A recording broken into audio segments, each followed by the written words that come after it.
At Dutch universities, 3 types of economic science are discerned.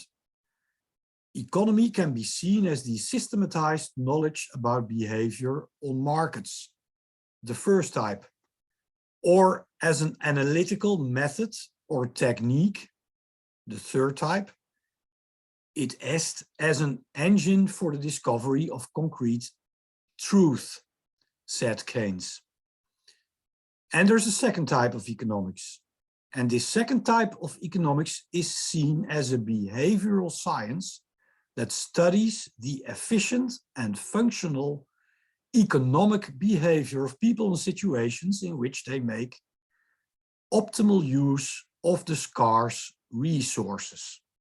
In this view, economics is about the way people act rather than the way people should act. The publication by Lionel Robbins in his essay on the nature and significance of economic science played a seminal role in the emergence of economy as a science. With an analytic mind and with ample use of models, but wary of claims as to the correspondence between his models and reality, Robbins contributed to the emergence of the model of the homo economicus, the understanding model and departure point for analysis in which the phenomenon of man was simplified for the sake of analysis. His work was a prelude to a torrent of disputes. The decades of scientific discussions that followed, it culminated in the acceptance of the distinction between positive and normative science by most of the economists. And as a result, ethics was banned from economics. The positivism of the mathematical economist Vilfredo Pareto also contributed to the severing of the ties that had existed between psychology and sociology, law and hedonism. Pareto in particular helped pave the way for a schism within economic science. The Pareto criterion holds that overall wealth increases if the increase of wealth of the winners is sufficient to compensate the losers. It was a noble principle, by the way. It was making sure that no one was disadvantaged. But the mathematization of the allocation of resources implied in the Pareto criterion, and by extension, the mathematization of economy as a scientific discipline, meant that Adam Smith's interpersonal comparison of utility was thrown overboard. It also laid the foundation for the development of the model of the homo economicus. Particularly the abandonment of Smith's aforementioned principle would later be regretted by economists themselves, just as they came to regret the consequences of the severance of the ties with other disciplines. However helpful and enlightening theoretical models were for the understanding of the market processes, external effects that affected the economy as a part of perceived reality, not as a science, practically ceased to be taken into account. And this was considered a drawback inherent to any simplified version of any reality. Economists themselves realized that they began to ignore the psychological mechanism that if one person gets richer, without diminishing another person's wealth, this other person may still experience a growing sense of discomfort. The narrowing from a broad to a restricted definition of well-being in economic science was thus ascribed to Pareto's influence. The shift towards a preference for the Pareto criterion as a benchmark meant, for example, that shareholder value became such a dominant consideration that the issue of social inequality practically vanished from economists' field of vision. Hence the term narrowing. Incidentally, some economists already saw this movement towards abstraction and mathematization as the forerunner of a decline in their field. Anyhow, because economics evolved into abstract rational choice theory, the science of maximization under limiting conditions, the theoretical models that were developed led to a concept of the homo economicus who, as the starting point of a train of reasoning, with his consistent preferences and his own interest in mind, acts purposefully in situations of limited supply and has unlimited cognitive abilities at his disposal. This clearly meant a simplification of humankind as a phenomenon, as might be clear. Now, my question, a question that we are at Erasmus University in Rotterdam are working on with a number of scholars, is how theology can help the economy as a scientific discipline to broaden the view of humankind, which underlies hypothesis so that it becomes more realistic. In my recent book, Theology and Economics, recently published by Brill in Leuven, I present a number of approaches that show that theology can be of added value to broaden the economic view of man, of humankind. Because of the limitations of my time, I will give just two examples that show how theologians can be helpful to economists in broadening the human view that underlies their theory. At first glance, this may seem a strange observation. There seems to be an incompatibility of economy and theology. This incompatibility has to do with the theology's subject of research.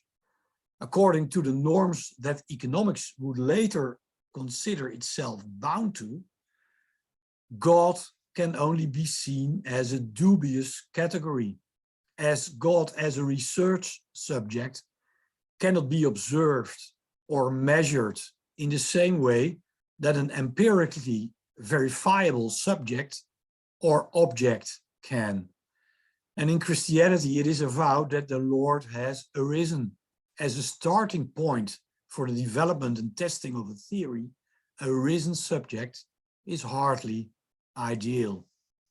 And yet, I hope to prove that theology is useful to the economy when it comes to turning the homo economicus to the homo dignus, a model that makes more aspects into account, that takes more aspects into account of the human being than the rational aspect of the human being alone. My point of departure is a book entitled The Moral Economy: Why Good Incentives Are No Substitute for Good Citizens. A book of Professor Samuel Bowles. He was a professor of the University of Massachusetts at Amherst. And it's a book on outcrowding of morally responsible behavior.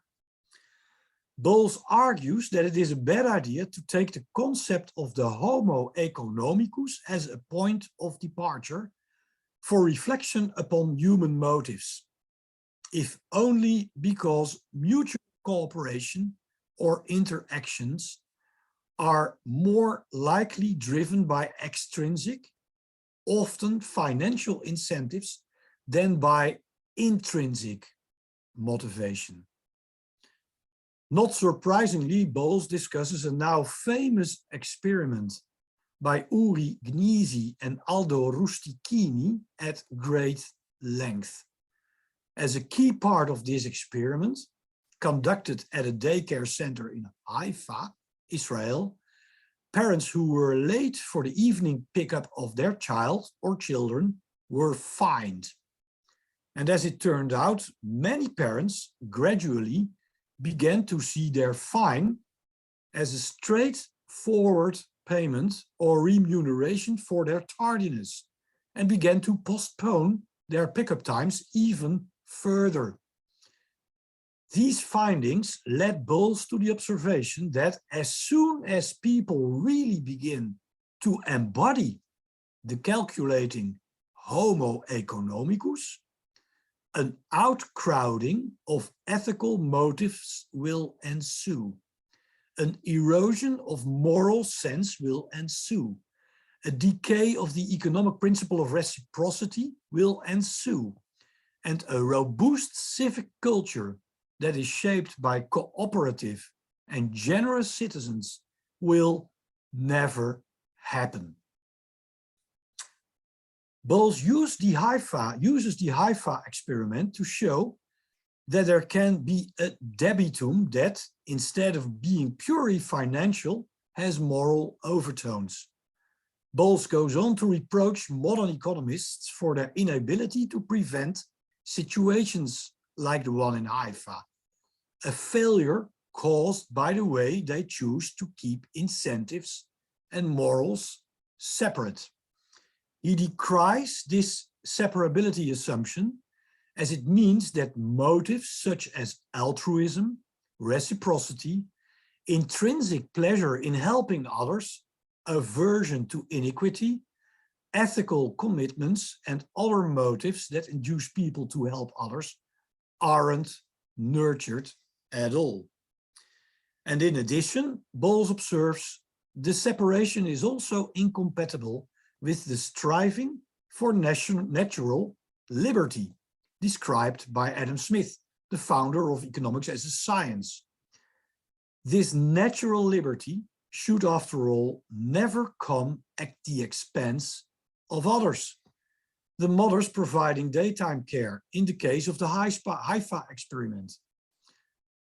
Bowles therefore argues for the enactment of laws that, while allowing people freedom to pursue their personal goals, stimulate them to take the possible consequences for their fellow beings into account. As Bowles himself puts it, in economic language, I quote, "This can be done if each actor internalizes the entire costs and benefits of an action, including the effects on others, rather than taking account merely of one's private benefits and costs, that is, those that affect one's own profit or loss, pleasure or pain." At the same time, Bowles observes that thanks to the civilization process in developed countries, citizens enjoy protection against personal injury or unlawful loss of property. On the other hand, he also observes that countries have no punitive sanctions against misbehaviors like the utter lack of respect displayed by the parents in Haifa, their malfeasance or their opportunism. Bowles advocates a rule of law that not only protects citizens against cataclysmic laws, but also induces, if nor forces them to socially appropriate, cooperative, and therefore respectful behavior. In the spirit of Deirdre McCloskey's magisterial Theology, Bourgeois Virtues, Bourgeois Dignity, and Bourgeois Equality, and Mirabile Dictu of papal social encyclicals of From Rerum Novarum to Laudato Si and Fratelli Tutti of Pope Francis, Bowles convincingly argues that modern capitalism is anything but immoral, and in fact remains successful by the extent to which biblically founded virtues like temperance, courage, wisdom, and justice resonate in the motives of those who give shape to it. Bull summarizes this dynamic as follows. Markets, I quote, may have assisted the civilizing process, and along the way this process took, trust in the own family or group gradually began to extend to trust in society, which is good.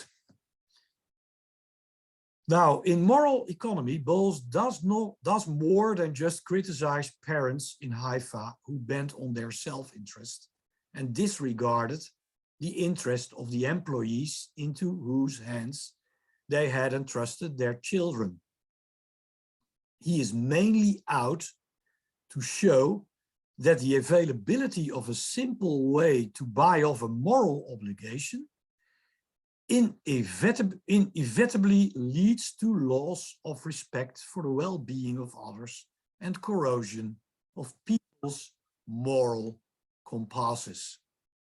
And what Bowles holds against modern economists is that moral responsibility is bought off, and the concomitant erosion of ethical awareness is the unsought but inevitable outcome of a strategy that has gained widespread adoption in regardless which field. And here, theologians and scholars in patristics especially can help. In the early days of Christianity, a kind of kill or cure remedy against the atrophy of a moral altruistic sensitivity was developed that bears a remarkable similarity to the mechanisms that play a key role in the theories of moral development expounded by the Swiss developmental psychologist Jean Piaget and others. The Apostle Paul, who was both an entrepreneur, he was a tent maker, and a scribe, argues that it isn't wrong to keep people's minds on the lesson by keeping alive their fear of God's punishment on the day of judgment. In his letters, Paul, with great regularity, makes variations on the psalmist's theme that the fear of God is the beginning of wisdom. At the same time, he implies that people whose only motivation to do right and refrain from evil is their fear of punishment should be considered as immature. It is Augustine, a 4th century North African bishop, as you all know, and one of the founding fathers of the Christian theology, who in his commentary to the Psalms, the Enerationes in Psalmos, presents the most systematic treatment of the interplay between the timor servilis, the servile fear that attests to immaturity, and the amor castus, the pure love. We will discuss Augustine's thoughts on this as an invitation to further reflection upon the question if real fear of repercussions will indeed serve as an external trigger to counter the outcrowding of ethical considerations and morally responsible behavior towards one's neighbor that Bowles so loathes. The next question that presents itself is how this real fear then relates to the benevolence, friendship, and love that ideally characterize relationships, including economic ones, or even have a positive influence on them. For now, of course, we will leave aside the question if the fear of God is a real fear, as it is assumed that God exists and people therefore have to remain alert in order not to displease God. That would be the case in the real fear. And I will leave aside the distinction between real fear and imaginary fear, such as the fear people can have of non-existent monsters lurking under their beds. For Augustine, God's existence was a given. Now, Augustine divides the timor servilis into 4 consecutive instances. The first form of fear he discerns concerns man who knows that his acts are wrong, who fears adversity on earth, or lives in fear of punishment on earth or in life after death. Next, there is a fear caused by threats uttered by others to keep us from doing the right things. And thirdly, there is the fear of the consequences of a bad deed one has committed. And finally, there is the fear of the consequences of a bad deed one has, and finally, there is the fear of the divine judgment. It is a servile fear, Augustine said, the fear of burning in hell with the devil. It is the fear of those who aren't frightened of worldly suffering, but worry about their final destiny. Although they too are governed by the timor, in their case, their form of fear can still change into the timor castus, sometimes called the timor domini castus, if the fear of punishment disappears. In Augustine's view, this latter form of timor servilis is thus the most pure and even good and eternal, because the servile fear, a sign of immaturity, has already been banned from it. Nurtured by and born from love, the timor castus is therefore not characterized by the fear of being caught, for example, by the taxman after having committed fraud, but entails the fear of forever being denied the love of the loved one, whose countenance we can no longer behold. Touching on, and therefore sometimes synonymous with, the amor castus, the timor castus also entails the longing for God's proximity, a longing that is stronger than the desire to enjoy prosperity on earth. And Augustine relates love of justice also to the timor castus, whereas he calls the fear of punishment as an iron chain. In this context, justice of love as a motive is characterized as a golden chain. Augustine thus keeps emphasizing that the fear of the everlasting death and love for what God has promised, like the timor castus and amor castus, are nearly indistinguishable. Fear of God and his justice ideally goes hand in hand with love of God for his mercifulness. In the same vein, Augustine portrays fear and longing not as opposites, but as complementary, and occasionally as simultaneous, and therefore similar.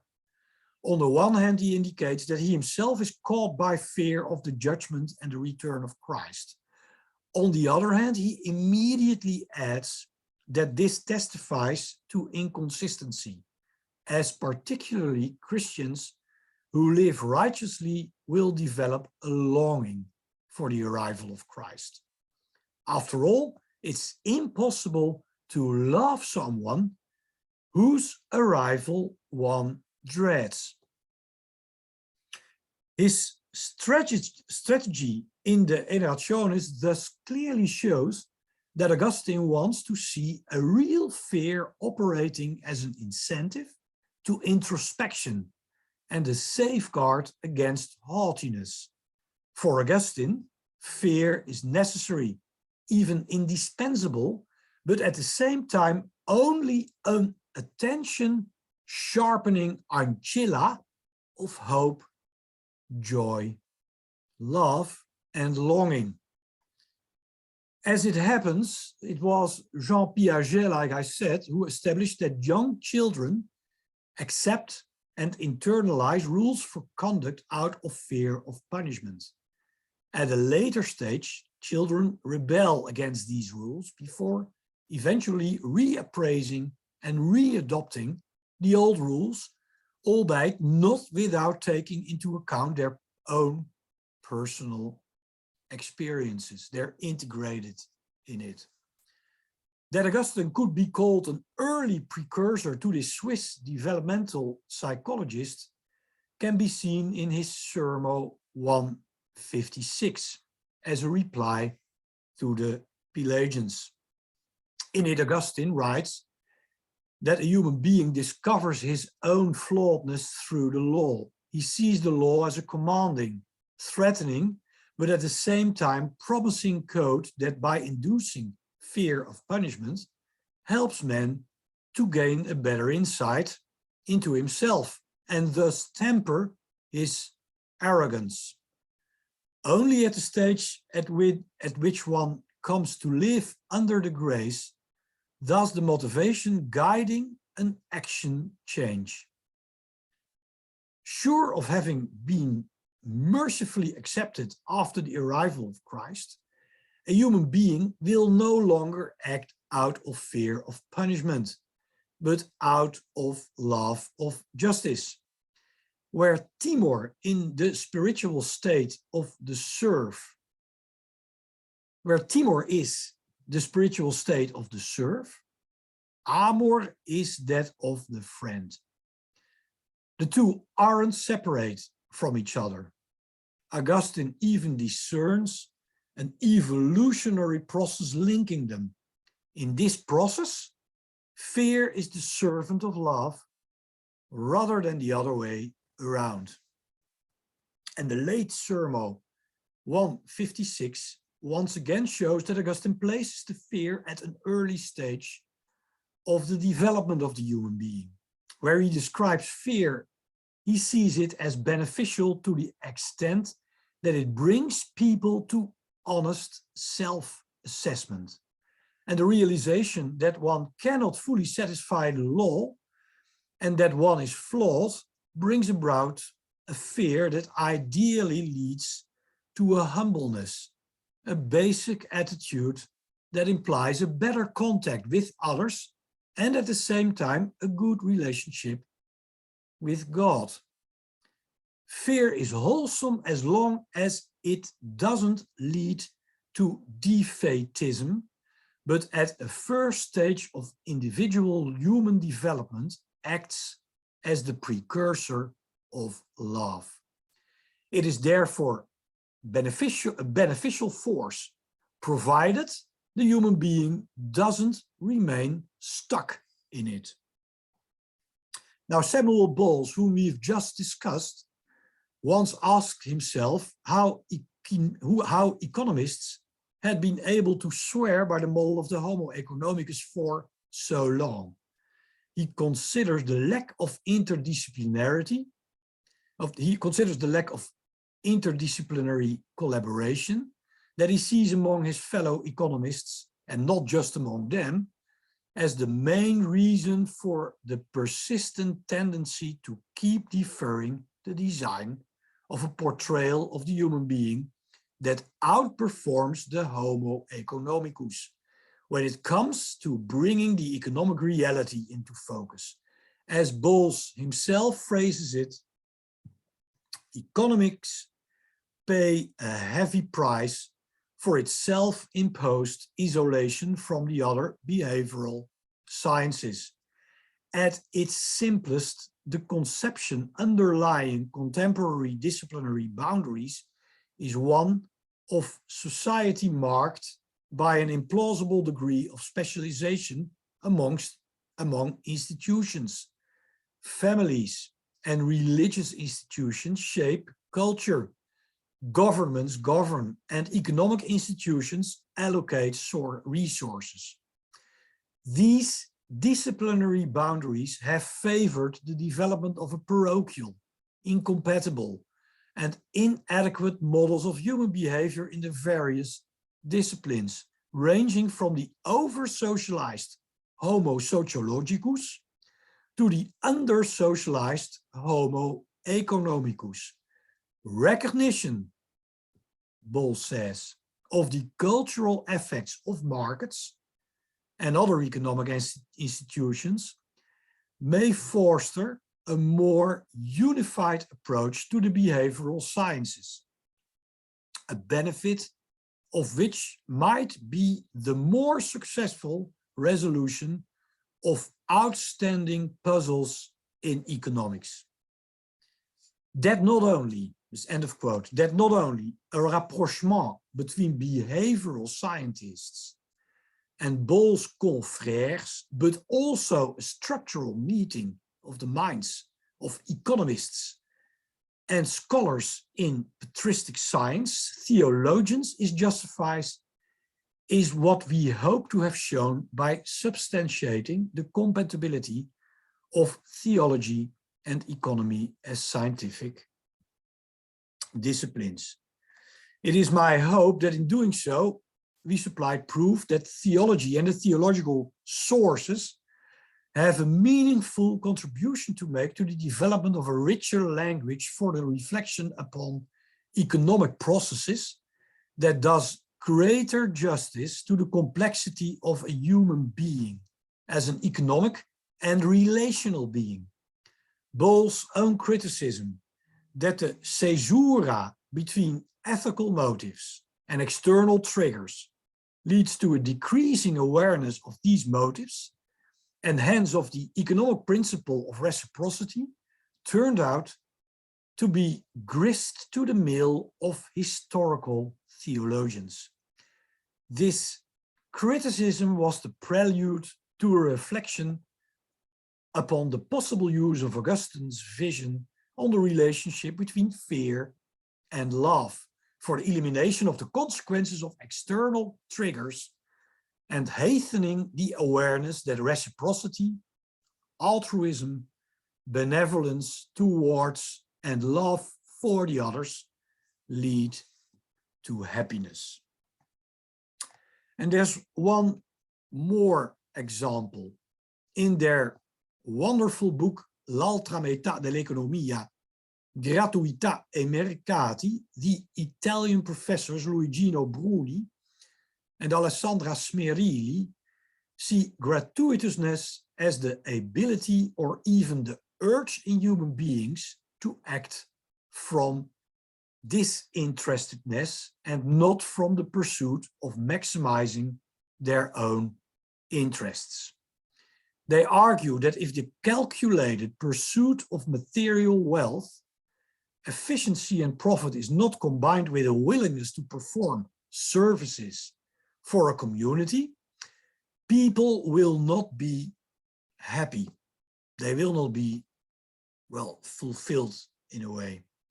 And without this willingness, this gratuitousness, they consider innovation of economic development that makes it possible to obtain profit, new markets, new products, new commercial and organizational formulas, and new technologies not possible, simply not possible.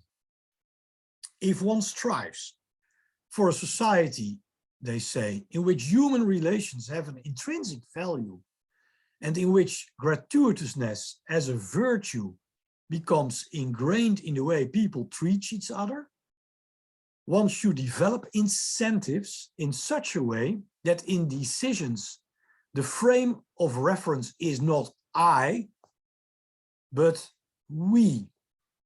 That not greed, but community spirit and the identification with a group or the awareness of mutual dependence is rewarded.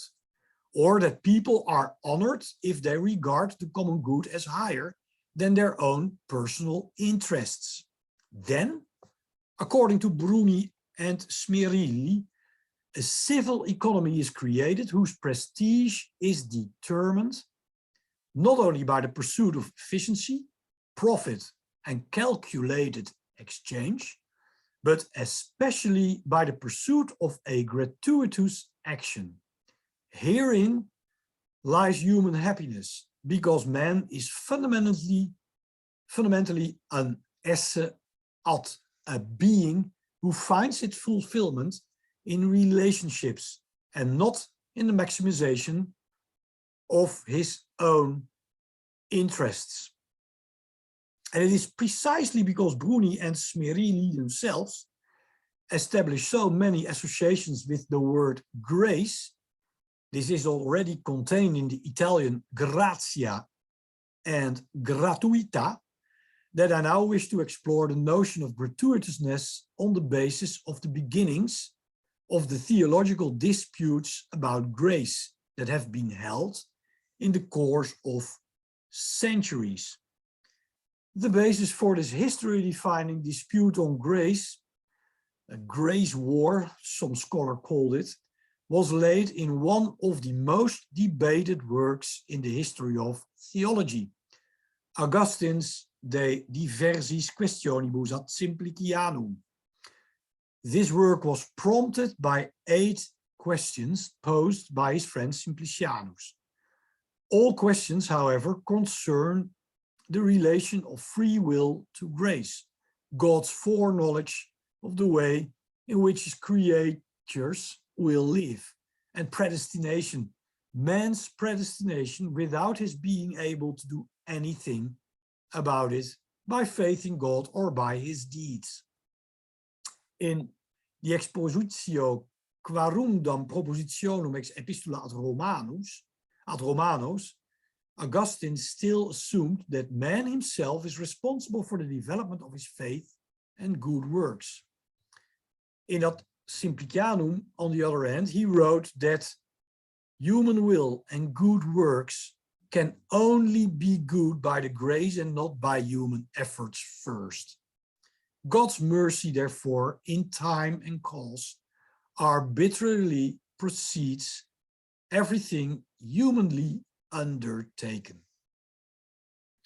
We all know this Augustinian turn met with incomprehension. With his emphasis on grace and God's power, Augustine trivialized human autonomy, freedom, and individual responsibility. And partly for these reasons, Kurt Flasch, a German philosopher, did not hesitate to characterize Augustine's doctrine of grace as expressed in Ad Simplicianum as a great shadow over Europe.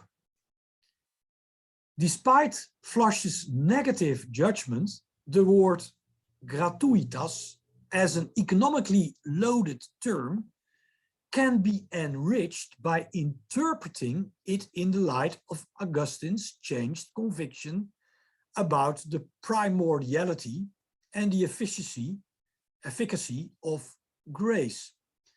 What Augustine wanted to express in gratia is, it seems, not only a theological but also psychological starting point, that people are not completely but deeply dependent on the benevolence, friendship, and love of others, and in the theology of grace, on the power that an unfathomable God gives them.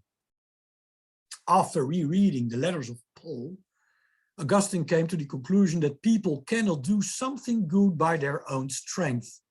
Love, for example, must first be received, and love is free of charge. But in order to be able to give it, it should be received first. Amari, et then, after that, amare. And it's very difficult to pass on what has not been received.